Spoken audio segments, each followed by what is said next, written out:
good, right? I like it. Yeah. Hey, what's going on, guys? Welcome back to Knox at Barbecue. My name is Joe Yim, aka Mighty Joe Yim, and today what we're going to be doing is doing our first real barbecue cook on our 250 right here. If you guys saw the last video, what we did was just kind of introduce the smoker, and then we did kind of like a white bread test on there to see different hot spots and cool spots on the smoker. But you know, in reality, like, it doesn't really matter.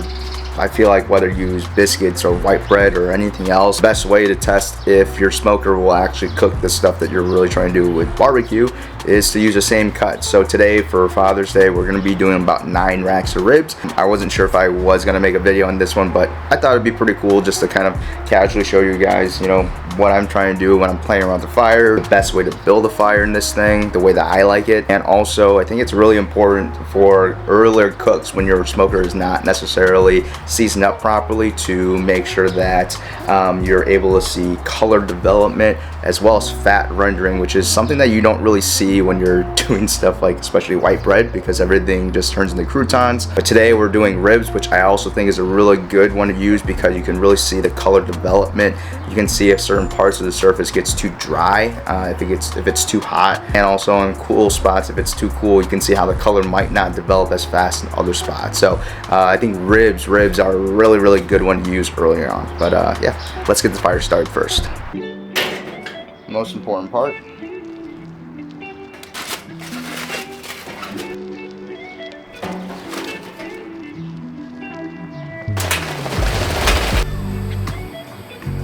That should do it.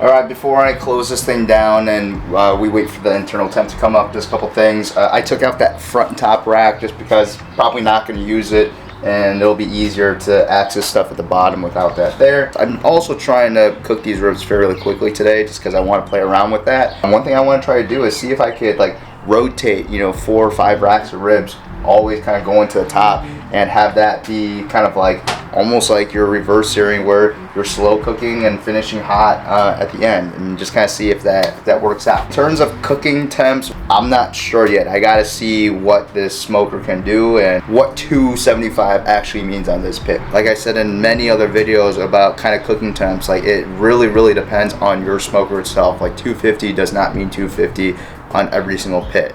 275, 300, 325 even on certain pits might be too hot, but 325 on certain pits might be the best temperature to kind of finish off stuff with. So, you know, there's a lot of different things that you got to figure out, and that's what we're going to slowly try to get to today. As we just kind of been talking and game playing right now, you can see how the smoke is a lot less aggressive right now, which tells me that the wood probably in the firebox is starting to burn. So let's close these doors down, let this thing come up to temp. While we're waiting to do that, we'll prep some ribs. I'm not going to trim this one too aggressively, but again, anytime we see any really thin pieces on these corners, and this one's got like a hole through it right here, so that's definitely coming off. This little flap right here, because this is going to come off anyway, so yeah, just light trimming. These aren't full spare ribs, these are ribs from Costco. Alright, so we got all these ribs trimmed up, and we're just going to go simple salt, pepper, and then we're going to add a little bit of garlic to it. Why are we adding garlic? I don't know, I felt like it. Now, I got a question for you guys. What makes a Texas spare rib a spare rib? Is it just using salt and pepper? Is it the fact they're using an offset to cook it? Is it the type of sauce? This is a serious question because the more and more I think about it, I'm like, I honestly don't know what makes a Texas spare rib a Texas spare rib. So put in the comments down below, what do you think makes a Texas spare rib or Texas rib a Texas rib? Alright guys, so we got our 9 racks of ribs, and you're fit pretty comfortably. If you're asking how many ribs can you fit in each row, it's going to be 4 and 4. I just realized after I stopped recording that I had a game plan, I completely went back on it. We're going to put the top rack back on this side, put Probably 4 of them up top because I forgot I was trying to work on cooking hot and fast and working on that rotation. So give me 1 sec, let me set this up. All right, so here's the new setup. We got 4 up top, 5 at the bottom, and yeah, we're still gonna cook a little bit hotter. Probably from bottom, maybe around 275, up top to about 300, and maybe 315. Today's just all about experimentation. I don't really think that these will be the best ribs I've ever cooked, but if I really want to maximize the potential of this pit, we really got to push this thing and challenge it. I'm not taking this all the way to like 400 or anything like that, but I think 300, 315, even 325, honestly, it should be okay. So let's close this door, we'll bump up the heat, and yeah, I'll show you guys what my fires look like in a couple minutes as well. So what our fire's looking like, we're kind of keeping it low profile. I don't want to stack it up too high, but my wood is still kind of green, so unfortunately I have to stack it just a little bit. We got enough coals at the bottom to kind of make sure those logs stay lit. Maybe throw in a log in maybe another 15-20 minutes or so. That's it right there. Looking pretty good. And I'm liking a larger firebox. It doesn't feel as crammed in there. Alright guys, so we're right about at the 4-hour mark on these ribs, and I just took a look at all these ribs and these ones in the top rack, and they're freaking amazing. I don't know if you can see that juice that's coming out of there, but again, no wrap, no spritz, and it's juicy. It's got great color on the bottom right there, almost the same color on the top, and yeah, there's no need to spritz, honestly. What I like to do with ribs is to let them slowly render out. So in a way, they're kind of self-basing itself. If you look at all of these right here, the ones at the top, they feel like they're 30 minutes from being done, and they're all feeling like that. So like, this one is just super soft. The ones at the bottom, again, these are the ones that are like the smaller ones too, but the color, I don't know if you can really tell on the camera, but they're not as dark yet. They're still pretty pale. Like, I would say this is generally around the time I'll be like, yeah, they probably need another hour or so. There's still a couple like dry spots on here just because it hasn't rendered out as much as it did on the top. Look at this bottom one though, just because it's small. I mean, look at that pullback on that rib. That looks fantastic, guys. It looks really good. This one isn't quite done, but it looks really pretty.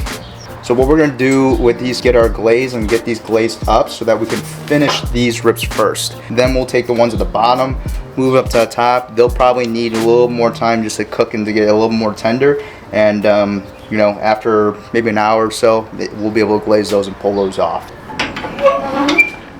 I forgot one more thing that I wanted to show you guys. This is, I guess, like a pro tip or whatever you want to call it, but it's just something that you know, I've learned from one person, and something that I've just constantly always been looking for, is when you're cooking volume, like again, you're doing a bunch of briskets, a bunch of ribs, whatever, and you know, you're trying to gauge, you know, whether or not your meats are getting close to being finished. I'll show you one thing that I always check.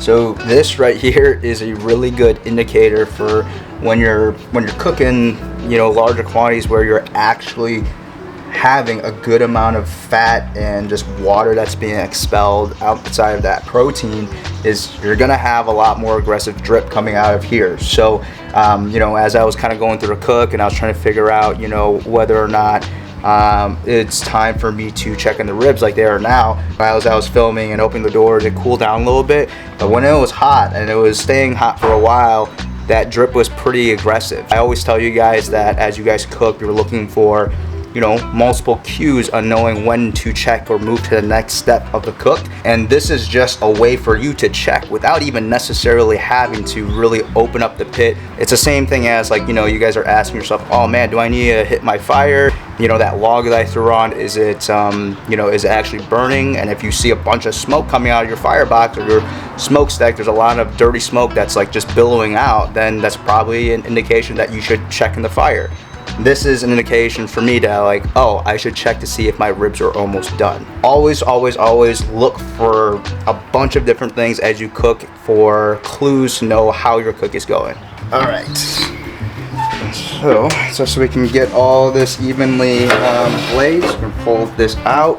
and this is our glaze. This glaze is just basically my barbecue sauce that I made, and I just thin it out with apple cider vinegar.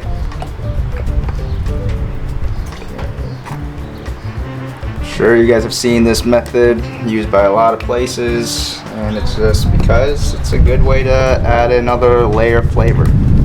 All right, so that's it. I'm gonna push this back, close this up, and then we're gonna get that temp back up to roughly around that, you know, the higher temp, that 300-ish temp, just to get those kind of, that sauce to kind of caramelize on top. And then after that, we're just gonna pull it. Just to give you guys an idea what my fires look like, that's what it looks like. I mean, it's not the prettiest fire, but everything's burning. It's not too smoky. There's no parts of the log that aren't really being used. There's no like white smoke billowing out, and it just feeds itself. So again, don't worry about your fires looking a certain way all the time. Obviously, they have to be built properly, and then you have some structure, but it doesn't have to look the same every single time. All right, so it's been about 20 minutes, and these ribs are done. They're ready to pull. All right, guys, so our ribs are nice and glazed up, and they're nice and wavy, so these are ready to pull. Ooh, too much shine on there. That's it right there, guys. That's the rib we're looking for. Honestly, probably the sauce is a little bit too gloopy, so for the next, those bottom 5 that I still need to finish, I'm gonna thin out that sauce just a little bit more, just because it looks okay, but I want it to be a little bit more, it's a little bit too gloopy for my taste, so.